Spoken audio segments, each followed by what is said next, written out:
how to get your ex back. In this video, you're going to get a step-by-step instruction on how to get her back. But before we can get into that, we need to explore why you're even considering going back to her, because, as we know, the why matters. So we as human beings have different psychological needs. And one of the most fundamental needs we have is the one for love and connection. Tony Robbins uses the following model. One of the basic human needs we have is certainty, and there's variety, love and connection, significance, I need to feel special, in other words, growth and contribution. And we value different things. We value respect, for example. We value intimacy. We value contributing, growing, having the same political, religious convictions. These are things we value. But we're going to sacrifice our values to meet our needs. And currently, you find that your need for love and connection isn't being met. And since it isn't being met, your brain naturally orients itself towards the last time when it was being met. And even if that lady wasn't necessarily somebody you were compatible with, you're still going in that direction. So how can you get her back? Now that you know that all you're trying to do is meet that need for love and connection, what can you actually do? Well, first of all, don't. Did you actually think I was going to give you a step-by-step process on how to get her back? That's ridiculous. Listen to me. I really want the best for you, okay? And there are people out there who will sell you on the idea or programs that you can get her back. And is it possible to get your ex back? Yes, it's possible. There's ways to do it. Should that be your outcome? Most likely not. Why? Well, in maybe 5 to 10% of the cases, that number is completely pulled out of the air. It might make sense to get back together because the reason you split up was simply a lack of communication skills as opposed to a lack of compatibility. Now, there's communication skills in the relationship and communication skills that lead to attraction and connection in the beginning. So those are two different sets of skill sets, so to speak. But it was either the fact that you made mistakes or she made mistakes in your communication, that led to the breakup, or a simple lack of compatibility. And if it really was just communication and there's inherent compatibility, then it could make sense. But you might tell yourself, no, we're actually compatible. Are you really, though? Are you really compatible? Why did it end in the first place? And by the way, people tell me, yeah, she's amazing, but she's just not that excited about me. Guess what? One of the qualification criteria you have to have, one of the must-haves, one of the items on your must-have list should be the fact that she has genuine, burning desire for you. She should really be excited to be with you, because there's plenty of women, like my ex-wife with me, who will tolerate your existence. My existence was tolerated in my previous marriage, and it wasn't celebrated. Not because she's a bad person, she's a completely fine person. We really just weren't compatible. There were other things that led to a lack of compatibility, and you could say, well, if you aren't compatible, then obviously she won't desire you. Yeah, in essence, perhaps she's aware of a variety of factors that leads to a reduction in desire within her for me. Possible. Nonetheless, it doesn't matter where the lack of desire to be with you emotionally, spiritually, physically comes from. If it's there, it's a lack of compatibility. You know, when you're thinking about her and you feel like, man, if only I could have her. If only I could be at a beach with her in Malaga, just her and me, then my life would be fulfilled. I really feel like I can move mountains when I'm with her. I want to protect her. I want to love her. I really want that. Well, let me tell you something. You are suffering from a delusion. And in German, we say, Einbildung ist auch eine Bildung. In other words, delusion is also a form of education, so to speak, which doesn't necessarily make a whole lot of sense if you're translating it into English. But regardless, it's not true, because we have to remember what Marshall Rosenberg, founder of nonviolent communication, says, which is that any psychological need you have can be met independently by any particular person. Let me repeat this again, because you can save yourself from years and years of suffering if you understand the following concept. Any psychological need you have, for example, the one for love and connection, can be met independently of any particular lady. That means the need you have can be met through your dog, family members, friends, and an intimate partner. Now, usually when people look at the wheel of life, the different areas that you have in your life that you should be paying attention to, because if you don't aim up, as Jordan Peterson says, well, naturally things are going to crumble because everything tilts towards chaos by itself if energy isn't inserted into the system. So in that wheel of life, usually people separate between relationships in general and your intimate partner, because that's a very special relationship, because you don't need somebody to survive. But if you want to be happy, yeah, then you have to have a relationship. An intimate relationship is one of the greatest sources of happiness and joy. I'm here in Malaga with Fernandilla right now, and it's amazing. And what I want for you is not to crave to get here to Malaga or Miami or wherever you happen to be wondering to go with her, wherever you desire to go. It's not about that. I don't want you to imagine doing it with that particular individual. I want you to worship the vision independent of the person that it comes with. And now you might say, you might even have a difficult time accepting what I'm telling you right now. And just really become aware of the resistance within you. No, it has to be her. Why? No, she was special, I just know. Screw that ginger and his ideas and his funny teeth and all of that. I know she's right for me. Okay, let me ask you this. You're an intelligent person. There are 4 billion women in the world. If we take out people who are very old, children, like, just like people within 5 or 10 years of your desired age group, 400 million women.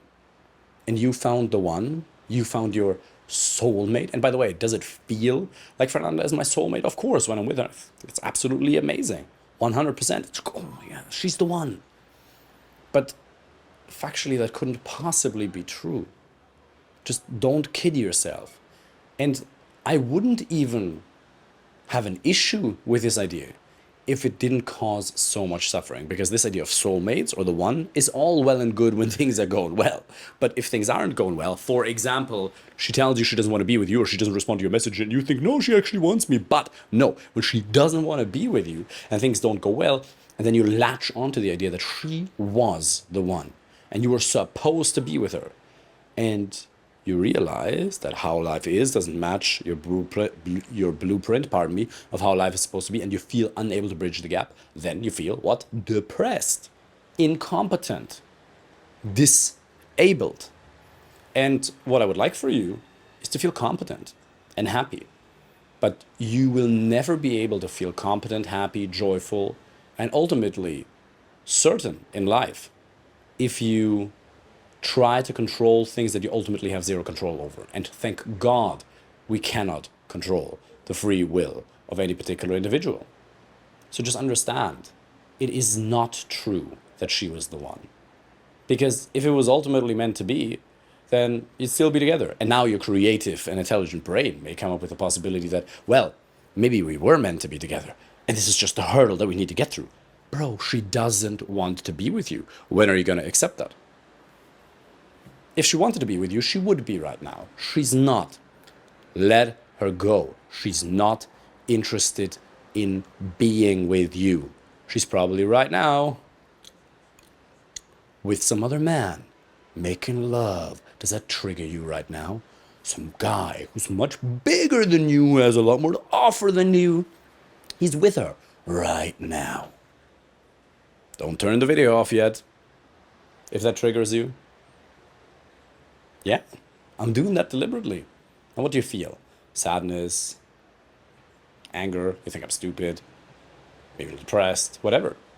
What you have to understand is that whenever we feel emotions that we don't like, then those are only ever a signal that we need to change either our actions or our perceptions. So you need to change the way you think about the situation. You need to give it a different meaning. Tony Robbins offers this ultimate meta belief that life is happening for us and not to us. What if you were to play with that idea for a second? That life is really happening for us and not to us. But what would that mean in this situation? Well, but I want her, I really need her, it's all well and good, but she's the source of my happiness. Is that really so? If this really was a gift. No, it couldn't possibly be a gift. I know, if it was a gift, what could be the lesson in this? Well, you have now been given the chance by God, life, the universe, whatever you believe in or don't believe in, to level up. Because let's face it, was she really, really the best you can do physically, personality wise, intelligence wise? I guarantee you she wasn't. Because there's a 99.999 whatever percent chance probability that you did not select her out of an abundance of options. You probably did not do that. What you did instead was you stumbled into her. Maybe somebody introduced you. Perhaps you got a random match on a dating app. Maybe you actually met her in a bar, but you've never been able to create dates like a machine. This is not some pickup artist nonsense. But remember, you need to be able to create a variety of different options for yourself to make an educated choice. How on earth are you going to negotiate a business deal? How on earth are you going to negotiate anything, let alone your needs in a relationship, if you don't have a BATNA, a best alternative to negotiated agreement? Or in other words, if your BATNA isn't nothingness, you being by yourself. That's a WATNA. That's a worse alternative to negotiated agreement. You know? What are you gonna do? You create options for yourself. And that's what you gotta do right now. You can now choose to be a little wuss and keep whining. Keep whining. And by the way, what I would encourage you to do is go to my YouTube channel, where you're probably watching this right now, or on Instagram, wherever. Go to my YouTube channel, type in how to get over a breakup. It's a separate video. There's a lot of very detailed and practical strategies in there that'll help you get over her. But what you have to understand ultimately, pardon me, is that if you actually create abundance for yourself, you will never feel this neediness. Because in spirituality, there's this idea that you can either come from a place of love or fear. There's ultimately only two emotions in life, love or fear. And you're either coming from abundance, love, or scarcity, fear. And if you're coming from a loving, abundant place, there's no shortage.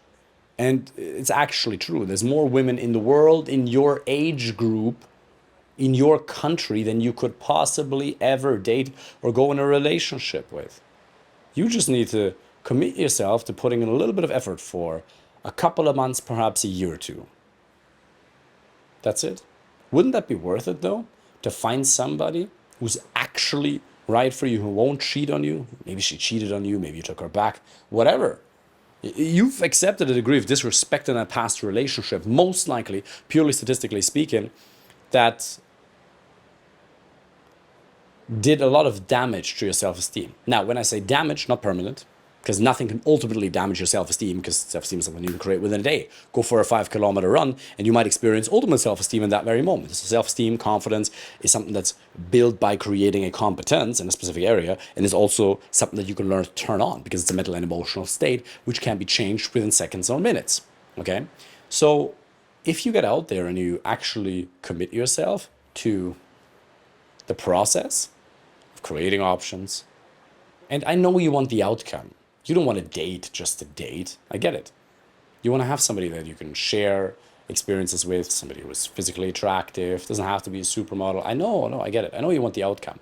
But if you want to get an amazing outcome, you first have to enjoy the process. Because let me tell you something, in business, in your job, you can be grumpy, you can be stern, you can be serious, and still produce fantastic results, and it just doesn't work like that in dating.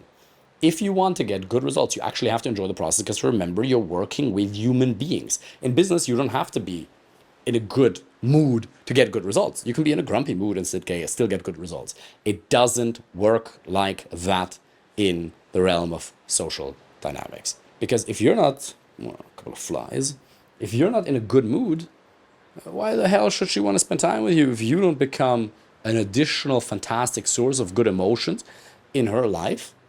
What should attract her to you in the first place? So you got to create those desirable emotions within yourself first. Now, does that mean that you have to be overly happy, uber happy, jumping around like a joker the whole time? No, absolutely not. But the underlying tone of your interactions should be one of joy and fun and positivity. So what can you do to create that? Exercise, spend time with high-quality male friends, meditate, sunlight, very important. Remember what Andrew Huberman says? Within the first hour of waking, get 5 to 30 minutes of sunlight, even when it's overcast. One of the most effective hacks to boost your mood and your productivity and your sleep at night. Lots of my clients, I've helped loads of my clients with sleep over the years because I work with a lot of people who are highly achieving, they're doing well, and some of them just struggle with sleeping. Some of them, when they commit themselves to finding somebody, they let go of the habits a little bit. They don't exercise quite as regularly as they should, and then they feel it. They don't feel like they don't quite have the same levels of energy. So when people say, love yourself first, I need to focus on myself first. Yeah, you can focus on yourself while you get out there. One of the best ways to focus on yourself, one of the best ways to work on yourself is to go and learn to meet women in real life, to use online dating, to go on dates, to work on your communication skills, to create a man-to-woman connection. That's one of the best things you can do to work on yourself, to look that fear of rejection right in the eye and walk through it using progressive desensitization, step by step, without overwhelming yourself. You can absolutely do that. So, even if you may still have a craving, and all well and good whatever he's saying, but I still feel this craving to want to get her back. Well, you tried, didn't you? Is she actually right for you? Let that resonate. Really be honest with yourself. There's nobody there, it's just you. Is she really right for you? No, she is, but... And look, if you are genuinely convinced that everything was amazing, you just made one mistake, and you believe it can be fixed, well, if she's open to fixing it, try. But if she doesn't want to speak with you, move the hell on. Stop being a wuss. It won't help you. Respect yourself. Get out there. I mean, if you already have children, or if you want to have children, what do you want your future son, your future daughter to think of you in this very situation? Really? Think about it. If you already have children, how are they looking at you right now? If they knew how you're acting. Pathetic, crawling after somebody. That's not you. You're better than that. Your future children, how are they supposed to think of you? Aren't you supposed to be a role model? Isn't this maybe one of the greatest chances you've been ever given by life so that your children won't have to go through the same degree of unnecessary suffering? They'll have their own challenges, but they can massively reduce unnecessary levels of suffering because you're learning how to deal with this challenge in an effective way while still respecting yourself and considering life a beautiful gift full of amazing options to find an amazing girlfriend, life partner, or wife. If you want me to help you with that personally, amazing. If you want me to help you with that personally, apply for a free initial consultation call. I'm looking forward to speaking with you soon. Put this into practice. Watch the video on how to get over a breakup here on YouTube, and take care. Bye.